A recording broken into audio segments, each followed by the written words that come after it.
কোরআন কোরআন কোরআন মানুষের মুক্তির জীবন বিধান।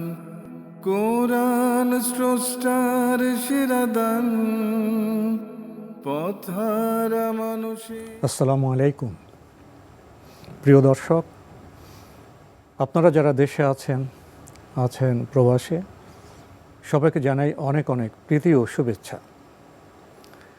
শুরু হলো অ্যান্টিবা আয়োজিত এবং লাভ হলো নিবেদিত পাক্ষিক অনুষ্ঠান কোরআন অন্বেষা। আপনাদের সাথে আছি আমি জৈনুল আবেদিন আজাদ। আর আজকে আমাদের মাঝে অতিথি হিসেবে উপস্থিত আছেন বিশিষ্ট আলেম মুফতি সাইফুল ইসলাম। আসসালামু আলাইকুম রহমতুল্লাহ বরকাত। প্রিয় দর্শক, কোরআন অন্বেষা অনুষ্ঠানে আমরা আজকে পবিত্র কোরআনের সূরা আল আরাফের 55 থেকে 58 এই 4টি আয়াতের তেলাওয়াত শুনব তরজমা শুনতে শুনতে আমি ভাবছিলাম মাত্র 4টি আয়াত, এই 4টি আয়াতে কি বলা হয়েছে। যদি আপনারা মনোযোগ দিয়ে শ্রবণ করে থাকেন, একটু ভাবনার জগতে প্রবেশ করে থাকেন, তাহলে বোধহয় উপলব্ধি করবেন এখানে কি বলা হয়নি। এই পৃথিবীতে জীবন যাপন করতে গেলে যে বিষয়গুলোর প্রয়োজন, প্রকৃত মুসলিম হতে গেলে যে অনুভবগুলি প্রয়োজন, তার সবই এখানে রয়েছে। মুফতি সাইফুল ইসলাম, আমি কি ভুল বললাম? অনেক ধন্যবাদ। না, আপনি ভুল বলেননি। আপনি সেই কথাটি বলেছেন যে আল্লাহ সুবহানাহু ওয়া তাআলা পবিত্র কালামুল্লাহতে বলেছেন, এবং তিনি পবিত্র কোরআনুল কারীমের মধ্যে সুস্পষ্টভাবে বলে দিয়েছেন যে আমি কোরআন তোমাদের জন্য নাজিল করেছি এবং সেই কোরআনকে আমি খুলে খুলে বর্ণনা করেছি। কোরআন আমাদের জীবনের পথের পাথেয়।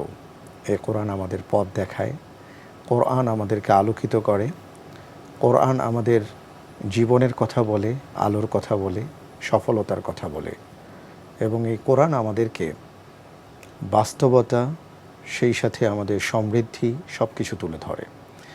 আজকের যে 4টি আয়াত আমরা তিলাওয়াত শুনলাম, আমরা প্রথম যেই আয়াতটি পেয়েছি সেই আয়াতের মধ্যে আল্লাহ সুবহানাহু ওয়া তাআলার 2টি গুরুত্বপূর্ণ বিষয় আমাদেরকে জানিয়ে দিয়েছেন। প্রথমত আমরা যে বিষয়টি পেয়েছি সেটা হলো আমরা কার কাছে চাইব, কিভাবে চাইব, চাওয়ার নিয়ম কি, কার কাছে আমি আমার মনের আকুতি তুলে ধরব। সেখানে রব্বুল আলামিন আমাদেরকে বলেছেন, উদউ রব্বাকুম তাদাররুআন ওয়া খুফিয়া, তোমরা তোমাদের মালিকের কাছে, রবের কাছে চাও সঙ্গোপনে এবং ভয় মিশ্রিত হয়ে। অর্থাৎ চাওয়ার মধ্যে 2টো বিষয় এখানে উল্লেখ করা হয়েছে। আপনি দেখেছেন, বা আমরাও যেটা দেখি, বা আমরা কিছু কিছু ক্ষেত্রে তো এটা না হলে আমাদের ভালোই লাগে না। আমরা বলি, বিশেষ করে আলেমদেরকে আমরা বলি, বা মসজিদের ইমামকে বলি, আপনি আমাদের জন্য দোয়া করেন, একটু জোরে জোরে দোয়া করেন, আমরা শুনবো, আমিন বলবো। আল্লাহ তাআলা আমাদেরকে শিক্ষা দিয়েছেন, যখন তোমার কোনো কিছুর প্রয়োজন পড়বে তুমি আমার কাছে চাইবে, এবং খুব সঙ্গোপনে চাইবে, এবং ভয়ের সাথে, আশার সাথে, বিনয়ের সাথে চাইবে। অর্থাৎ চাওয়াটা কিভাবে চাইতে হয়, তার আদব কী, এটা কিন্তু আমরা দেখতে পাচ্ছি। আমরা অনেক জায়গায় অনেকভাবে দোয়া করি, এবং সে দোয়ার ক্ষেত্রে আমরা আদব রক্ষা করি না, কিভাবে চাইতে হয় সেটাও জানি না, এবং চাওয়ার শব্দ ভাণ্ডারটা কী হওয়া উচিত, শব্দশৈলী কী হওয়া উচিত, সেগুলো কিন্তু আমরা জানি না। এই প্রসঙ্গে আমারও কিছু একটু যোগ করতে ইচ্ছে করছে। একটা কথা আমরা প্রায় শুনে থাকি যে আল্লাহ সুন্দর, তিনি সৌন্দর্যকে ভালোবাসেন। এবং হাদিসে আমরা জেনেছি যে তোমরা কোমলভাবে কথা বলো, যে জিনিসের সাথে কোমলতা যুক্ত হয় সেটা সৌন্দর্যে মণ্ডিত হয়। এই 3টি শব্দ আমি এই প্রথম আয়াত থেকে বেছে নিতে চাই। আল্লাহকে ডাকো, অর্থাৎ যে আমি ইবাদত করব, বন্দেগী করব, 3টি শব্দ। একটি বিনয়, একটি চুপিসারে, আর একটি বাড়াবাড়ি করো না। এই 3টি শব্দের যদি আমি সমীকরণ করি, তাহলে এখানে সৌরভ আসে, সৌন্দর্য আসে। কিন্তু আমাদের ইবাদত বন্দেগীকে আমরা এই কোরআনের আয়াতের আলোকে আমরা কি সৌন্দর্যে মণ্ডিত করতে পারি? আমরা কীভাবে ইবাদত করছি, আমরা কীভাবে মসজিদে প্রবেশ করছি, কীভাবে ধাক্কা দিয়ে সামনে এগিয়ে যাচ্ছি, কীভাবে আওয়াজ করছি, কীভাবে জিকির করছি। এই যে বিনয় তো আসলে চাইলেই হয় না, এটা সংস্কৃতি বিষয়। গভীরে প্রবেশ না করলে উপলব্ধির অতলান্ত সাগরে না গেলে তো বিনয় আসবে না। চুপিসারে যেখানে যেটা বলা হয় প্রকাশের যে প্রবণতা সেটা থাকবে না, দেখানোর ভাবটা থাকবে না, রিয়া থাকবে না, প্রদর্শনের ইচ্ছা থাকবে না। চুপিসারে এখানে আসতে হলেও অনেকগুলি দরজা পেরিয়ে আসতে হবে, উত্তীর্ণ হয়ে আসতে হবে। জি। এবং যখন বান্দা বন্দেগী করবে, তিনি তো বান্দা যিনি সংযত, যিনি সংহত, তিনি তো বাড়াবাড়ি থেকে মুক্ত হতে পারেন। আমাদের যারা দর্শক আছেন তাদেরকে পবিত্র কোরআনের যে আয়াতগুলো আছে, তার মধ্যে শব্দগুলো আছে, এই শব্দমালার যে সৌন্দর্য সেটা যদি আমরা একটু উপলব্ধি করতে পারি। অনেক ধন্যবাদ। আপনি এই আয়াত থেকে 3টি শব্দ নিয়েছেন, সেই সাথে আমরা আরও একটি গুরুত্বপূর্ণ বিষয় পাই, সেটা হলো আমাদের চাইতে হবে মালিকের কাছে, আল্লাহ সুবহানাহু ওয়া তাআলার কাছে। জি। ওই যে উদউ রব্বাকুম, রব্বুন শব্দটা এসছে, এটার অনেকগুলো অর্থ আছে। তার মধ্যে একটা হলো যিনি আমার মালিক। এই কারণে এই শব্দটাকে আমি চয়ন করলাম, যে আমাদের চাইতে হবে আসল মালিকের কাছে, অন্য কোথাও না। আর সেই সাথে আমরা এমনভাবে চাইব যে সব জায়গায় তো আমরা চাওয়ার ক্ষেত্রে কিন্তু বিনয়টা অবলম্বন করি, কিন্তু আপনি কি খেয়াল করেছেন আমাদের মাঝে যে সমস্যাগুলো আছে, যে আমরা দোয়া কিভাবে করতে হয় জানি না। আমরা হয়তো দোয়ার সময় আরেক দিকে তাকিয়ে থাকি। পাশাপাশি আরও একটা ব্যাপার হলো, আমরা এখন আর কি কোয়ালিটির দিকে না তাকিয়ে কোয়ান্টিটির দিকে তাকাচ্ছি। অনেক জায়গায় আমরা দোয়া করি 1,24,000 বার বলতে হবে, এত হাজার বার বলতে হবে। তো আমরা হাজারের দিকে, লক্ষের দিকে চলে গেছি, কিন্তু আমরা মূল বিষয়টার দিকে তাকাচ্ছি না, যে দোয়াটা হতে হবে ভেতর থেকে, দোয়াটা হতে হবে বিনয়ের সাথে, দোয়াটা চাইতে হবে সেখানে রুহের সম্পর্ক থাকবে, এবং পাশাপাশি এই বিশ্বাস থাকবে আমার মালিক আমার দোয়া কবুল করবেন, আর আমার দ্বারা যেন কোনো বাড়াবাড়ি না হয়। তাহলে আমরা যে জিনিসটা এখান থেকে পাচ্ছি সেটা হলো যে আমরা চাইব কেবল আল্লাহ সুবহানাহু ওয়া তাআলার কাছে, এবং চাওয়ার ক্ষেত্রে অত্যন্ত বিনয়, নম্রতা অবলম্বন করব। আমাদের ভাষাগুলো সুন্দর হবে, আমরা আশা করব ইনশাআল্লাহ আল্লাহ তাআলা আমার দোয়া কবুল করবেন, আর সেই সাথে আমার কোনো কাজে যেন সীমালঙ্ঘন না হয়। আপনার কাছ থেকে অনেক কিছু জেনেছি, এরপরে কি বলবেন? পরের যে আয়াতটি, এই আয়াতটি আমাদের সকলের জন্য, প্রত্যেকের জন্যই আমি বলবো যে একটা সতর্ক বার্তা। কারণ আমরা মনে মনে সবাই অনেক কিছু, আমরা মনে করি যে আমি যা করছি সব ভালো করছি। আপনি পৃথিবীতে যদি তাকান, দেখবেন যে পৃথিবীর সব জায়গায় যারা অশান্তি সৃষ্টি করে, তারা বলে যে না, আমরা কোথায় অশান্তি সৃষ্টি করছি, বরং আমরা তো সংস্কার করছি, বা আমরা শান্তির জন্য কাজ করছি। আসলেই কি আমি শান্তির জন্য কাজ করছি? আল্লাহ তাআলা এই আয়াতের মধ্যে বলেছেন, ওয়ালা তুফসিদু ফিল আরদি বা'দা ইসলাহিহা, যে জমিনে শান্তির পরে বা স্থিতিশীলতার পরে তোমরা সেখানে বিপর্যয় সৃষ্টি করো না। অর্থাৎ আমরা যদি খেয়াল করি আর কি, একেবারে পৃথিবীর দিকে তাকিয়ে আমাদের সমাজ পর্যন্ত সব জায়গায় একই অবস্থা, যে একদল মানুষকে আমরা দেখি যারা মনে করেন যে তারা বিপর্যয় নয় বরং শান্তির জন্য কাজ করছেন। তো এটা যেন প্রত্যেককেই আল্লাহ সুবহানাহু ওয়া তাআলা ধরে ধরে জানিয়ে দিচ্ছেন যে তুমি আসলে কে, তুমি আসলে কি এই পৃথিবীর জন্য, তুমি কি সত্যি সত্যি শান্তির ক্ষেত্রে শান্তি প্রতিষ্ঠার জন্য কাজ করছো, নাকি বিপর্যয় সৃষ্টি করছো? আমরা আজকে সবাই, আপনি কম বেশি পাবেন, আমরা সবাই আসলে এই কথাগুলো বলি যে না, আমি তো ভালোর জন্য করছি।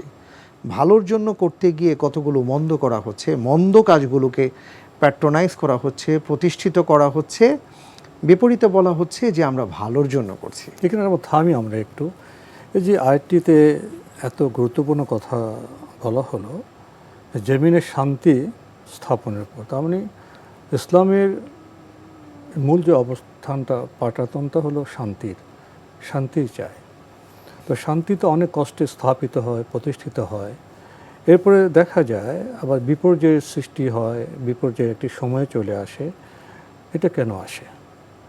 এটা বোধহয় তখনই আসে যারা সমাজের পরিচালনার দায়িত্ব গ্রহণ করেন, নেতৃত্বের আসনে থাকেন, তারা কর্তব্য থেকে ভ্রষ্ট হয়ে যান।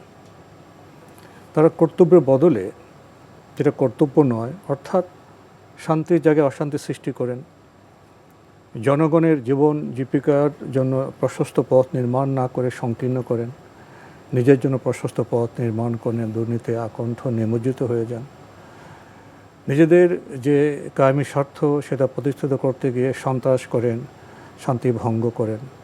যখন কেউ বলে এমন কেন করছেন, শান্তি চাই আমরা, তাহলে আমরা তো শান্তিরই কাজ করছি। আমরা যদি এখন ভূমণ্ডলের দিকে তাকাই, জিও পলিটিক্সের দিকে তাকাই, সবাই শান্তির কথা বলছেন, তাহলে ফিলিস্তিনে অশান্তি কেন হলো, ইউক্রেনে অশান্তি কেন হলো? যারা শান্তির কথা বলছেন, আমাদের তথ্য দিচ্ছে, সংবাদ মাধ্যম বলছে, তারা সকালে শান্তির কথা বলছেন, বিকেলে অস্ত্র পাঠাচ্ছেন, শান্তির জন্য প্রস্তাবনা গ্রহণ করছেন জাতিসংঘের মতো প্রতিষ্ঠানে।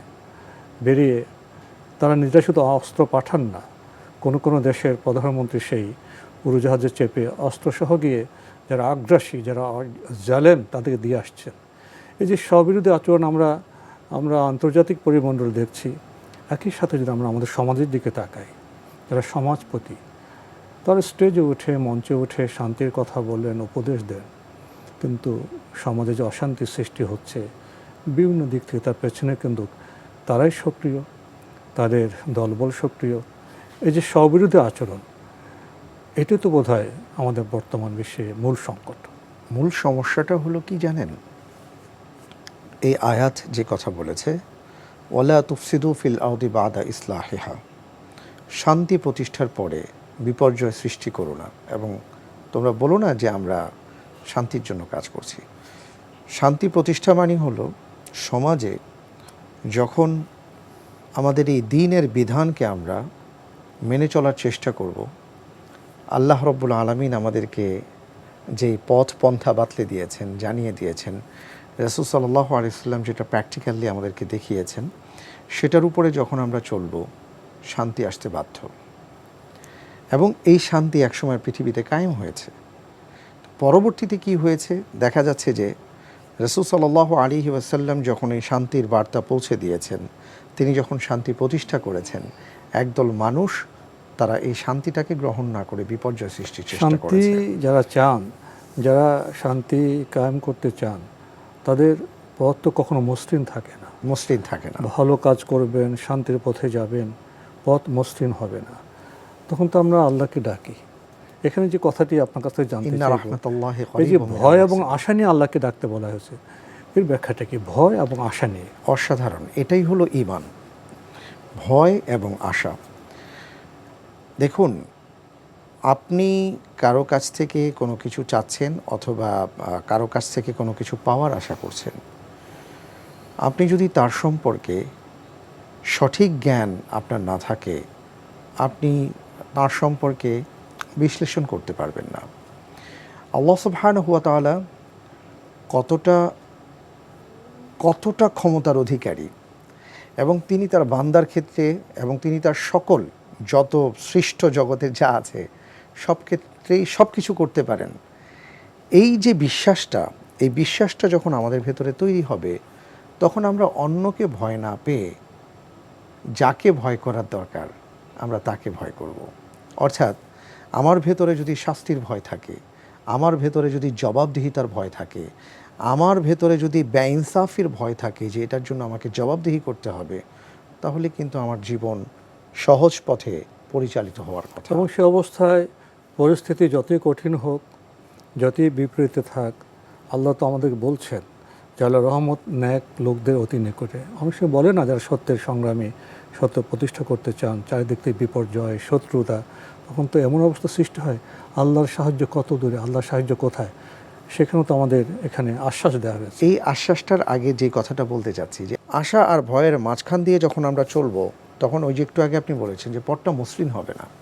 আল্লাহ সুবহানাহু ওয়া তাআলা বলেছেন ওই পথ আমি মসৃণ করে দেব। এই যে আশা এবং ভয়ের পথ, এটা তো তাকওয়ার পথ, এটা তাকওয়ার পথ, এটা ঈমানের পথ। শেষে দুইটা আয়াত আছে, যদি একটু 1 মিনিটে আপনি বলতেন। শেষের দুইটা আয়াত অসাধারণ দুটি আয়াত এসছে, সেটা হলো যে আমাদের যে রিজিকটা হয়, আল্লাহ রাব্বুল আলামিন আকাশ থেকে বৃষ্টি বর্ষণ করেন, সেই বৃষ্টির পানি সিঞ্চন হয় এবং মৃত জমিনকে আল্লাহ সজীব করেন, সেখান থেকে ফল ফসল উৎপন্ন হয়। এই কথাগুলো এখানে এসছে এবং আমাদেরকে তিনি জানিয়ে দিয়েছেন, এবং এখান থেকে আমরা মূলত রিজিক অন্বেষণ করি। আরেকটি বার্তা যুক্ত আছে, মৃত জমিন যেমন সুজলা সুফলে ভরে ওঠে, আল্লাহ মৃত তাআলা ব্যক্তিদের আবার বান্দাদেরকেও জীবিত করবেন, আবার বিচারের সম্মুখীন হবে। জি শেষে উৎকৃষ্ট ফসল কোথাও উৎপাদিত জি হবে? জমিন তো একরকম নয়। জমিন একরকম না, জমিন যেভাবে দুই রকম এবং তার ফল ফসল দুই রকম হয়, ঠিক এমনি করে এটা একটা চমৎকার উপমাও বটে আমাদের জন্য, যে মানুষের আচরণ, চরিত্র, ইমানের চরিত্র এটাও দুই রকম হতে পারে।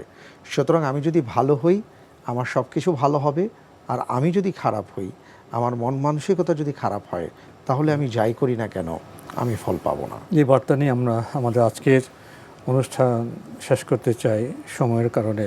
মুফতি সাইফুল ইসলাম, আপনি কষ্ট করে আমাদের স্টুডিওতে এসেছেন, সময় দিয়েছেন, সেজন্য আপনাকে অনেক ধন্যবাদ। আপনাকে অনেক অনেক ধন্যবাদ। প্রিয় দর্শক, আমরা দেখছিলাম পাক্ষিক অনুষ্ঠান কোরআন অন্বেষা। আমাদের অনুষ্ঠান আপনারা এনটিভি অনলাইনেও দেখতে পারবেন, ভিজিট করুন www.ntbbd.com। এছাড়া ইউটিউবে এবং আমাদের ভেরিফাইড ফেসবুক পেজে অনুষ্ঠান দেখতে পারবেন। আজকে আমরা সূরা আল আরাফের 55 থেকে 58 এই 4টি আয়াতের চমৎকার তেলাওয়াত শুনেছি, তরজমা শুনেছি, এবং মুফতি সাইফুল ইসলাম ভাই থেকে আমরা সংক্ষিপ্ত তাফসীর বা ব্যাখ্যাও জেনেছি। চমৎকার আয়াত। ইবাদতের সৌন্দর্যে মণ্ডিত হতে হবে, বিনয় থাকতে হবে, চুপির সারে সেখানে প্রদর্শনের ইচ্ছা থাকবে না, বাড়াবাড়ি করা যাবে না। ইবাদতের যে সৌন্দর্য সেটা আমাদের উপলব্ধি করতে হবে। শান্তি ইসলামের কাম্য, ইসলাম তো শান্তি, বহু কষ্টে শান্তি স্থাপিত হয়। আবার সেই শান্তির সমাজেই যারা আল্লাহর বান্দা নন, তো চাতুর্য করেন, ছলনা করেন, অশান্তির কাজ করেন, দুর্নীতির কাজ করেন, জিজ্ঞাসা করলে বলে, প্রশ্ন করলে বলে না না আমরা তো শান্তির পক্ষেই আছি। এমন প্রতারণার যে সভ্যতা, সে সভ্যতার উদাহরণ যেমন আন্তর্জাতিক পরিমণ্ডল আছে, আছে আমাদের আশেপাশে দেশীয় পরিমণ্ডলও। স্রষ্টা আমাদের রিজিক দেন। এই যে পানির যে ওয়াটার সাইকেল, আবর্তন বিবর্তন, বায়ু, মেঘমালা, সিঞ্চন, বর্ষণ, আবার মৃত্তিকা ফসলে উদ্ভিন্ন হয়ে ওঠে, মৃত মানুষও একসময় জীবিত হবে, বিচারের সম্মুখীন হতে হবে। জমিন দুরকম, উৎকৃষ্ট জমিন, মন্দ জমিন, মানুষ দুরকম, ভালো মানুষ, মন্দ মানুষ। নফসের 3টি স্তর আছে, মন্দ নফস থেকে আমরা নফসে মুতমাইন্নায় যাব, প্রশান্ত আত্মার অধিকার হব। আসুন আমরা প্রশান্ত আত্মার অধিকারী হই, সমাজে, রাষ্ট্রে আমরা প্রশান্তির যে সংস্কৃতি, প্রশান্তির যে আচরণ, সেটা প্রতিষ্ঠিত করি। আল্লাহ আমাদের সহায় হন। মহান আল্লাহ আমাদের সবাইকে নিরাপদে রাখুন শান্তিতে। আসসালামু আলাইকুম। পথহারা মানুষের বন্ধু কোরআন, কোরআন ডেকে যায়, হতাশা কেটে যায়, শান্তির মোহনায় এ যে ফুরকান।